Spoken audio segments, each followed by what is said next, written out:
Hello, friends, and welcome to another Origins of Expressions. Today, we'll be going over the phrases wet behind the ears, the walls have ears, falling on deaf ears. What do they all have in common? They're all phrases and idioms around ears. Let's get right to work and start this video.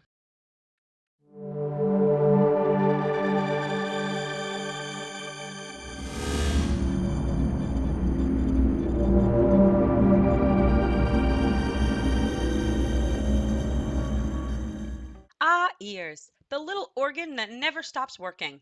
It is one of the senses that we use every day to understand the world around us. Oh, heck, without your ears, you wouldn't be able to hear my videos. Since our ears are such an important part of our everyday lives, it is no surprise that we see them in the idioms that we use. Today, we'll explore 3 phrases where ears are the subject. Let's not waste any time and head over to our first phrase. Wet behind the ears. Wet behind the ears means to be new at something, to lack the necessary experience, immature, or naive. They're still wet behind the ears. This phrase has quite an interesting origin. This is a reference to newborn babies, usually farm animals. After the baby is born, it takes a while for it to dry. Usually it has started to walk around, but still seems shaky. As time goes on, the baby starts to dry up. Every part will be dry except the patch behind its ears. This is an American phrase. It was first seen in the novel The Parisians by Edward Bulwer Lytton in 1873. It reads, "Not yet dry behind the ears." We see the actual term wet behind the ears start to be used around the beginning of the 1900s from the Portsmouth Daily Times in 1911. It reads, "There is not much in the matter so far, as the organ, the courthouse record, is concerned, except it is so new that it is wet behind the ears yet." Today, you will still hear this saying when someone is saying that a person is new or unskilled at a task. They have not had enough experience. An example sentence is, "From the way the soldier handled the gun, everyone could tell he was wet behind the ears." Well, they have a lot to learn. Let's leave them and move into our next phrase. The walls have ears. The walls have ears means somebody may be listening. So be careful what you say. It is used to warn somebody to be careful about what they say as people may be eavesdropping. Watch what you say. The walls have ears. This idiom has quite a unique history. It is said that it comes from a story about Dionysius, the Greek tyrant of Syracuse, who lived from 430 to 367 BCE. It is called the Dionysius ear. It is said that he had a large ear-shaped underground chamber built under the palace so he could listen to conversations throughout the palace.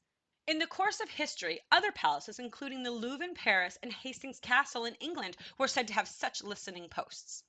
Even though this phrase might have donned our language for many years, it is not till 1633 we see it first written. It appeared in the play The Bird in a Cage by James Shirley. It reads, "Take heed what you say, walls have ears."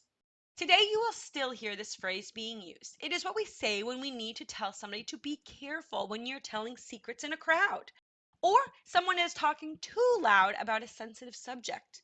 It is a way of telling them to quiet down or be aware of who is around you. An example sentence is, "Let's talk in my office. Out here, the walls have ears." Well, let's let them continue their conversation as we move into our last idiom. Falling on deaf ears. Falling on deaf ears means that what you said will be disregarded or ignored. The listener will dismiss the claim. Well, that news just fell on deaf ears. This idiom has changed a bit throughout history. We see other phrases throughout our language that express that what you say will not be listened to. It will be dismissed, or the listener will completely ignore you. We see a similar saying from Jonathan Swift, who wrote the poem called Dingley and Brett during his life. He lived during the years of 1667 and 1745. It reads, "Dingley and Brett, wherever they went, near minded a word that was spoken. Whatever was said, they near troubled their head, but laughed at their own silly joking.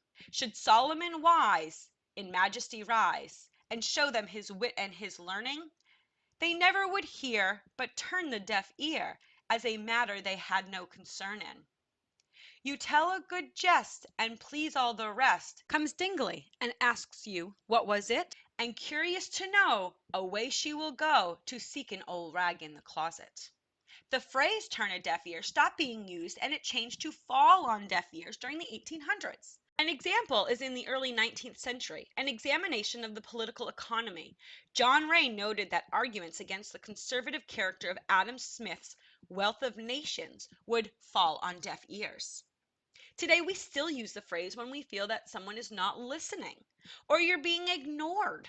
An example sentence is, all the advice we gave to the contractor about the remodel has seemed to fall on deaf ears. None of our suggestions were used. Well, they seem upset. Let's leave them and move on. Oh, fun fact! Did you know that your ears do more than just help you hear the world? Yep, that's right. Your ears help with balance. Your ears are essential for you to maintain your balance. If you've ever had an ear infection, you might know precisely what I mean. Vertigo is a common side effect of an inner ear infection. Vertigo is a sense that you or the world around you is moving or spinning, and this condition can knock off your balance. And of course, your ears help with your balance. Why? Well, it's due to the fluid within them.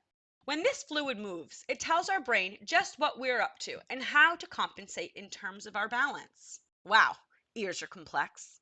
Well, that's the information that I have for you today.